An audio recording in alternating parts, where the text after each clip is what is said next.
Good day mga idol, may nire-repair tayo dito ng stand fan. Ang problema niya, yung pagsiswing niya. Minsan umiikot siya, tapos mga ilang seconds, tumitigil na lang siya, hindi na siya hindi na siya nagsiswing. Kumbaga nakatutok na lang. Kapag ganun yung problema mga idol, ito yung i-check nyo dyan.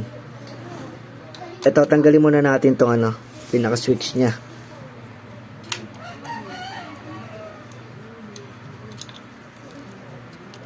Yan, dalawang tornilyo lang naman yan, tatanggalin natin.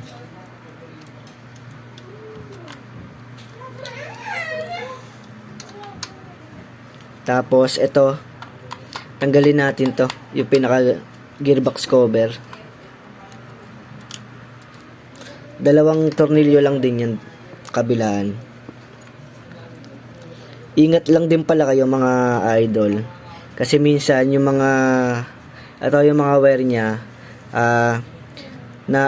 naputol na yung mga cable tie, kaya kapag nagalaw nyo siya nahila nyo siya ng bigla, baka yung mga coil natin dyan, yung mga hibla ng motor, baka maputol, tapos hindi na umandar yung yung pinaka-electric pan natin dahil na putol nga yung mga coil.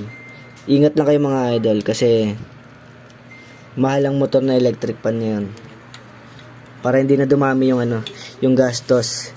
So ngayon dito tayo magpo-focus. Yan dito. Andito yung pinaka problema niyan. Andito. Yan dito. Hanapin natin kung may kung meron siyang lubog. Kasi kapag may lubog yan o bungi, hindi talaga magloloko talaga mag-swing yung electric pan natin. So dito may nakikita ako dito. Ayan dito sa part na to, meron siyang lubog, ayan yung pingas. Ayan mga dalawang piraso ata yun dito. Dapat kasi wala siyang bungi, wala siyang pingas, para kapag umiikot, kasi umiikot siya dito sa may dulo ng ng shafting. So ito yung example mga idol, yung shafting, yung pinaka likod ng shafting. So nandito yan, yung pinaka likod niya. So ngayon, papaliwanag ko sa inyo kung paano nangyayari. Kasi dito yan, habang umiikot yan, dito, tumatama yung ngipin nito, yung ngipin ng shafting, sa ngipin nito. Yan, dito sa gear. Yan, habang umiikot yan dalawa na yan. Yan. Nagkakatamaan yung ngipin sa ngipin. So kapag may isang bungi dyan, o dalawa o tatlo, basta kapag mayroon dyan isang bungi o pingas, iikot siya ng saglit. Tapos pag tinamaan na yung bungi o yung pingas dito, hindi na siya iikot kasi hindi na siya nagtutugma dun sa mga ngipin ng shafting. So yun yung nagiging problema mga idol. So ngayon i-check nyo yung mga ngipin dito o yung ngipin dito sa may baba. Yun yung dalawa lang naman i-check nyo. So ito, na-check ko na to kanina. Yan, dito meron siya mga pingas ng ilang piraso. So yun yung nagiging problema. So kapag ganun yung electric pan nyo, umiikot, tapos mamaya-maya tumitigil na o nag-steady, yun yung check nyo to mga idol. Yan. Para kayo na lang mismo yung gagawa na ng electric pan nyo, di ba? Madali lang naman to. Para makatipid na rin kayo sa labor saka sa mga pyesa. Tapos ito mabibili to sa mga sa mga electronic shop na malapit sa inyo.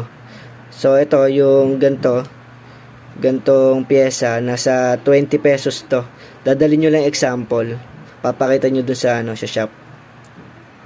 So yun yung naging problema mga idol. So ngayon papalitan natin to. Hahanap lang ako ng pampalit. Nakakuha na ako ng ipapalit natin. Yan.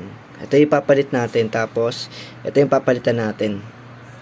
So sa pagtanggal nito mga idol, meron yang dalawang bulitas dito kabilaan. So ang gagawin nyo para hindi na tumalsik yung mga bulitas, kasi kapag tumalsik yan, mahirapan na kayo hanapin yan kasi sa sobrang liit niyan, hindi nyo na mahahanap yan. So ngayon, ito aabangan nyo siya ng dalawang daliri nyo. Kung makikita nyo, yun yung bulitas niya, yung dalawa. Abangan nyo yan dito para hindi dito tumalsik. Pag hinilan nyo to pababa. Yan. So, ganun lang ang mag-alis na ito mga idol. So ito yung papalitan natin kasi may mga bungi na to. Tapos ito yung ipapalit natin. So sa pagbalik gano'n lang din. Hawakan nyo lang yung kabilaan, yung may mga bulitas para dito malsik. Tapos diin nyo lang dito. Yan. So yon.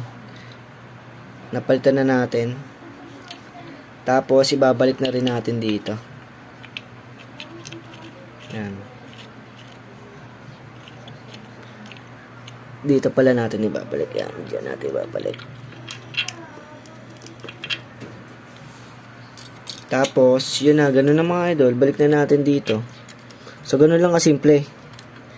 Madali lang. So, sana nakatulong itong video sa inyo mga idol para makatipid na rin kayo sa sa labor. Kasi ito, kayang-kaya nyo ito mga idol, DIY. Bali, ang iiwasan nyo lang dyan kapag magbabaklas kayo niyan, yung pinakamotor. Kasi minsan yung mga cable tie niya, lumulutong na, natatanggal. Kaya, kapag konting hila mo lang dyan, itong mga wire na to, maaaring maputulan kayo na, yung pinaka-coil ng motor. So, yun lang yung iwasan nyo. So, sana nasundan nyo yung video mga idol. Hanggang dito na lang. At please like and share mga idol kung nagustuhan nyo yung video. Maraming salamat.